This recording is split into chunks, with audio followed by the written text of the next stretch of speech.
ষোড়শ শতাব্দীতে রানাঘাটে জঙ্গলে রনা ডাকাত এই কালী পুজো করতেন বলে মনে করা হয় বলে এই কালী রনা ডাকাতের কালী নামে প্রসিদ্ধ।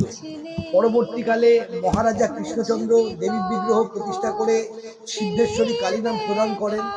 পঞ্চমুণ্ডির আসনে প্রতিষ্ঠিত কষ্টি পাথরের তৈরি কালী বিগ্রহ ৩ ফুট উচ্চ, সাহিত্য শিবমূর্তি শ্বেত পাথরের তৈরি। জনশ্রুতিতে এই ডাকাত দল এবং মা সিদ্ধেশ্বরীর সঙ্গে জড়িয়ে আছেন মহাসাধক রামপ্রসাদ। শোনা যায় ডাকাত সর্দারের মৃত্যুর পর দেবীর পুজো বন্ধ হয়ে যায়। মহারাজা কৃষ্ণচন্দ্র আবার এই দেবীর পুজো চালু করেন।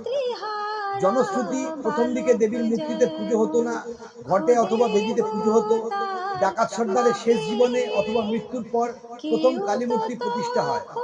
কথিত আছে মূল মূর্তিটি বিসর্জিত হয়, পরে নতুন মূর্তি স্থাপন করা হয়।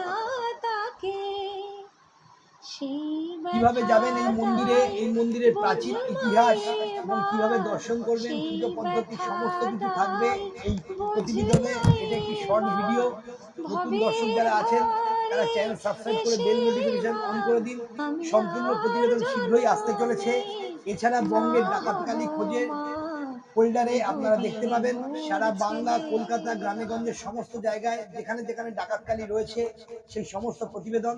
ইতিমধ্যে 4টি প্রতিবেদন আমি ওখানে পোস্ট করেছি।